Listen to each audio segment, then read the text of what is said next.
interessante isso. Uma mulher que acorda às 5 horas da manhã, ela tem 5, 6 catarrentinhos, aqueles bonitinhos que acorda mesmo com tudo, não é? Aquela energia. Ela tem que levar para a escola, ela tem que cuidar deles. De repente ela tem trabalho, ela leva as crianças para a escola, ela volta para trabalhar, né? Trabalha até tarde, depois chega em casa, cuida do marido, cuida da casa, vai dormir lá pela meia-noite e meia, 1 hora da manhã. Então é uma pessoa ativa, que tem energia. A pessoa vai chegar no plano espiritual, sentar de um lado de alguém e ficar essa mulher vai falar, meu Deus do céu, manda para o inferno, pelo menos lá eu tenho alguma coisa para fazer. Porque é um absurdo ficar ali. Quem trabalhou a vida toda não vai conseguir ficar parado de jeito nenhum. Então essa questão do céu, essa questão dessa ideia de céu já fica furada por aí, por uma questão lógica, por uma questão racional. A questão do inferno são questões conscienciais. É a nossa consciência em relação a essa lei de causa e efeito que eu falei anteriormente, que é a lei de justiça, que vai fazer com que nós tenhamos a nossa consciência pesada em relação àquilo que nós deixamos de fazer. Quando nós saímos desse plano para o plano espiritual, que nós perdemos essa veste física, em espírito tudo em nós aumenta. Tudo. As nossas percepções, o nosso grau de raciocínio, os nossos entendimentos, nós percebemos e sentimos por todo o nosso corpo perispiritual, enxergamos por todo o corpo perispíritico. Então, vamos pensar aqui, se uma pessoa é maledicente, ela usa só a vista nessa posição aqui, né? Ela só olha aqui, reto, ela vê. Se ela for maledicente em espírito, ela vai ser maledicente em 360 graus. Ela vai ver na frente, atrás, dos lados, em todos os lados ela vai estar vendo ali. Porque o corpo perispiritual percebe por todo o campo de energia. As percepções são diferentes. Ora, se as percepções são diferentes no campo espiritual, tem uma forma como nós interpretamos a vida também. Tudo no plano espiritual pesa mais. Pesa mais como? Como assim pesa mais? Pesa mais porque a dor física, ela bate, nós sentimos, nós tomamos remédios e a dor some. No plano espiritual, a dor é moral. Enquanto você não colocar, não ressarcir ou não fizer tomar decisões e ações que amenizem aquilo que você fez de errado, você vai continuar sentindo o peso daquilo. Por isso que muitas vezes nós vamos ler nos livros alguns espíritos pedindo encarnações difíceis, pedindo situações em que eles possam passar pela pena de Talião, que eles fizeram alguém passar por aquela situação. Não é? Nós vamos entender aí por que João Batista foi decapitado. Não é? João Batista foi decapitado, mas numa outra encarnação ele era Elias, não é? Conforme atesta o nosso Evangelho. Jesus está mostrando isso para nós. Então, nós vamos vendo que tudo tem um sentido, uma lógica que se encadeia para que nós possamos ter vida em abundância, que há continuidade, há processo, prosseguimento, e que as possibilidades de Deus são infinitas. Nós não conseguimos aproveitar todas as possibilidades que Deus nos concede, porque nós em algum ponto desviamos desse caminho, ou nós ainda não atingimos o grau de conhecimento para percebermos, para sentirmos. Vocês imaginam assim, um espírito da envergadura do Dr. Bezerra, quanto ele já não conhece, né? Um espírito da envergadura do Dr. Bezerra, quanto ele já não percebe, quanto ele já não desenvolveu em si de talentos relacionados às esferas espirituais daquele amigo. O professor Eurípides Barçabufo e tantos outros espíritos de escola que nos circundam. Então, nós vamos vendo que ao longo dessas encarnações que eles tiveram, que eles se organizaram para estar atingindo esses níveis de conhecimento. Tudo bem por aqui? Está dando para entender? Está conseguindo? Se tiver alguma dúvida, nós temos tempo, pode perguntar, eu respondo, tá bom? Não vou estourar o tempo hoje, para não ficar até mais tarde, porque tem feriado aí, né? Esse negócio do desencarne é tão interessante, meus irmãos, que não sei se já contei essa história aqui, mas se eu não contei, eu vou contar de novo, porque ela é bastante gostosa de ouvir.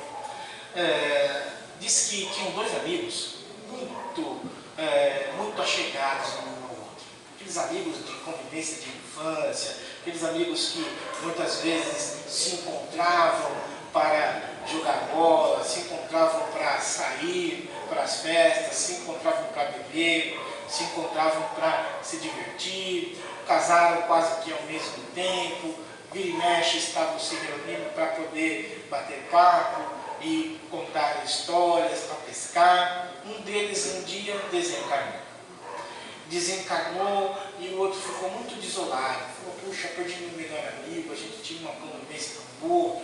Ele já estava com uma certa idade, estava meio adoentado, mas poxa, ele podia ter ficado aí mais tempo, e a gente podia se divertir, continuar as nossas histórias e tal. E ele ficou muito triste com a perda do amigo. Chegado no dia do velório, foi lá, chorou bastante, olhou muito, junto ao companheiro que estava ali, já com os dias, né, com os seus dias chegados ao final. Na hora de enterrar, não sei por que nós fazemos isso, mas quando foi colocar-se o caixão na cova, todo mundo vai lá, pega um pouquinho de terra, né, e joga em cima do caixão. Então foi o primeiro, pegou um pouquinho de terra, jogou, o outro também jogou, todo mundo chorando muito.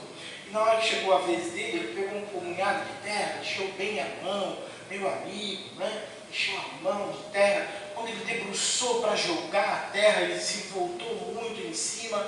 Ele, ao mesmo tempo que ele jogou a terra, ele começou a chorar, abriu muito a boca, a chapa dele caiu em cima do caixão. A chapa caiu em cima do caixão, ele olhou, todo mundo não sabia se chorava ou se ria.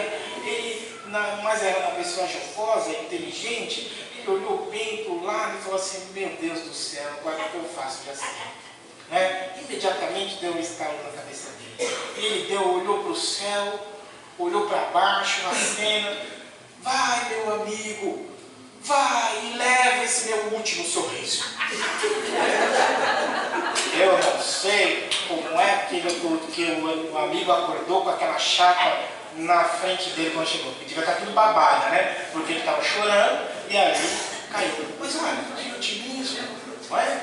Que otimismo. E que coisa importante, meus irmãos. Ele tinha noção da continuidade da vida, porque ele sabia que o amigo dele levaria o último sorriso dele, ele só não sabia como ele ia acordar. Porque, de repente, aquela chapa em cima ali dele devia ser uma coisa muito complicada de se ver. Mas ele olhou e falou assim, puxa vida, né? Que coisa importante num momento tão difícil. Qual de nós teria uma saída dessa ao invés de pagar o amigo dele? Não é? É alegria. Outro dia também, um amigo me contou uma história bastante interessante. Falou que o indivíduo, esse pessoal do norte, né? O pessoal do norte e nordeste tem uma espiritualidade muito grande. E nós estávamos conversando. Ele falou que o rapaz veio do norte, desceu aqui no Tietê e pegou um ônibus para descer no bairro. E quando chegou no bairro, ele olhou em frente, a polícia tinha pegado o rapaz e estava batendo muito nele, não é? E ele perguntou para a pessoa do lado, por que ele está apanhando tanto assim? Por que ele está tomando esse couro aí, esse rapaz? E o rapaz olhou para ele e falou assim, porque ele estava cheirando farinha. Ah, é? Então me leva embora, porque se ele souber que eu como, ele vai me matar. Falei, puxa vida. Então são algumas coisas interessantes de nós ver. Quantos de nós tem esse processo no cotidiano? Os momentos difíceis que nós estamos enxergando, de sair desses processos que são mentais, são comportamentais, para um momento um pouco mais equilibrado. Ora, se a proposta é de vida e abundância, nada termina, nós temos que trabalhar as nossas vidas para que nós tenhamos momentos de alegria, para que nós tenhamos momentos de enfrentamento desses momentos de tristeza, como foi colocado logo no começo que a companheira leu a parte da melancolia, mostrando para nós que muitas vezes vamos ficar melancólicos. Quantos irmãos nossos não estão depressivos por um processo, muitas vezes, de não conseguir perceber que a vida é uma oportunidade. A vida é uma oportunidade importante, que a encarnação que nós somos chamados, que nos foi entregue por Deus, apesar dela terminar, é a oportunidade de você extrair dela o máximo. O máximo que eu quero dizer é em alegrias, em criações, em aprendizados, tem oportunidades que levarão a todos nós, ou aqueles que se empenham a um pouco mais, a ter uma felicidade verdadeira.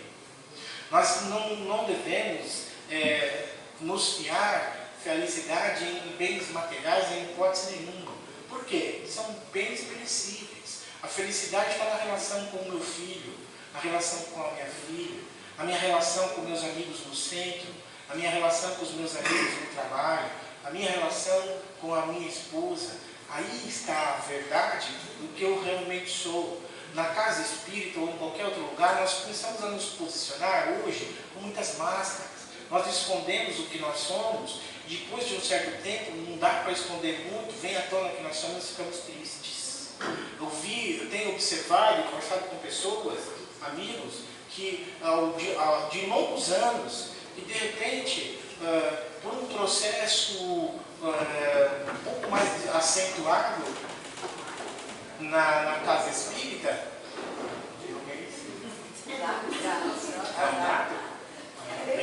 ainda bem que nós espírita nem de espírito, né? Eu pensei que era uma penada. Se a gente convida ela a participar.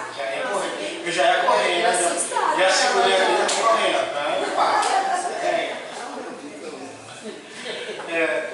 Essa é a verdade. Companheiros de muito tempo que viviam dentro desse processo de, muitas vezes, de esconder-se intimamente em relação às questões, quando surgiu os momentos mais difíceis, que ele foi provado, porque todos nós seremos provados, ele pôs para fora o que ele era. E as pessoas se decepcionaram, as pessoas ficaram, então, tristes com aquele companheiro que eles tinham em muito boa conta, com aquele companheiro que tínhamos visto com grande equilíbrio, só que ele não era. Por isso que nós temos que ser humildes e muitas vezes perceber que nós não somos super espíritos. Como diz o pessoal lá da casa, nós não somos espiritões, somos espiritoides, não é? Com dificuldades, com processos a serem desenvolvidos por nós. Por isso a importância da casa espírita, de uma relação transparente, de alegria, de experiência, gostar do outro. Não é? Eu gosto da companhia daquela pessoa, eu sinto alegria em estar com ela. Aquela pessoa que tem um pouco mais de dificuldade, trabalhar para que essa dificuldade desapareça. Até porque tudo precisa funcionar e o funcionamento das coisas requer que nós estejamos alinhados uns com os outros. Muitas vezes isso aconteceu com muitas pessoas também, é sempre interessante. A pessoa vem na casa espírita, trabalha muito, fica aqui, se envolve num ambiente de luz, angaria todo um conjunto de recursos espirituais, chega em casa e o marido está desequilibrado. Como ele está desequilibrado, a pessoa permite-se entrar naquele desequilíbrio, desequilibrou tudo, perdeu tudo. Então, é importante nós percebermos isso. Na casa espírita, os trabalhadores, é uma união, uma corrente que se forma de trabalhadores, que se junta com nós que vemos a casa espírita, para que todos nós angariemos recursos para criar uma nouri. Nouri seria a reunião dos nossos pensamentos. Pietro Baldi fala da questão da Nouri, mas nós vamos ouvir aí, em alguns meios esotéricos, falar de egrégora, que é a reunião dos nossos pensamentos. A reunião dos nossos pensamentos é o que nós vibramos, é o que nós sentimos. Então, muitas vezes a gente vê que pessoas vêm à casa espírita e algumas descuidadas se sentam, não fazem uma prece, não se sintonizam com Deus, se sintonizam com tudo que é fora, menos com Deus. Se permitem, muitas vezes, desviar o próprio pensamento em preocupações com SMS. Porque às vezes esquece até de desligar o celular. E depois, se não dá certo o tratamento na casa espírita, ainda sai falando mal da casa espírita e sai falando mal dos médicos que estavam lá, sem perceber que o resultado do tratamento é o que ela faz, ou o que ela absorve para si mesma, aquilo que se doa. Então, nós precisamos nos apoderar dessas ideias, desses conceitos, aliás, que são postulados da doutrina espírita, para que nós possamos criar em nós essa vida, dentro e fora do centro espírita. Não é? Na minha casa temos que estar harmonizados. Fora da casa espírita, no meu trabalho, temos que estar harmonizados. Não posso absorver energias das outras pessoas porque elas estão desequilibradas. Mas para isso eu preciso prestar atenção. Eu preciso observar, eu preciso sentir, E aí fazer um processo que nos foi ensinado, de cuidado conosco mesmo. Tem pessoas que a gente vê que está anos na casa espírita, anos a fio. Ela vem anos e anos dentro da casa espírita. Se você pergunta, ela sabe a primeira e a última palestra de código salteado. O palestrante fala a primeira palavra, ele já sei que ele vai falar. Não é? Porque já viu tantas vezes aquele palestrante falar que ele já conhece. Porém, ele não percebeu que ele não colocou nada daquilo em prática. E o Espiritismo impede que nós coloquemos as coisas em prática. Não tem jeito. Porque senão nós teremos melhores fictícias. E as melhores fictícias nós vamos perdendo ao longo do dia. Principalmente nós somos dados a desequilíbrios, a nervosismo, a irritabilidade, a processos de, muitas vezes, não prestarmos atenção em nós. Não é? Muitos diálogos ruins a gente tem no nosso dia a dia. E Freud vai dizer que muitas das torturas mentais que nós temos, olha, torturas mentais que nós temos são processos que nós pensamos, pensamentos que eu mesmo desenvolvi. Olha, eu não sou muito bom, olha, eu sou uma pessoa burra, olha, eu sou uma pessoa que não consegue nada, olha, eu sou uma pessoa que sou feio, olha, uma pessoa que sou magra demais, olha, eu sou uma pessoa que sou gordo demais. Nunca consigo encaixar um pensamento bom. E esses pensamentos são torturantes. Isso que nós chamamos na doutrina espírita de auto-obsessão. Nós mesmos nos obsediamos. Apesar de que as obsessões nos seguem até que nós nos tornemos espíritos puros. O movimento espiritual sempre vai haver. A questão do livro dos Espíritos é bem clara nesse sentido. Ele vai falar do envolvimento espiritual.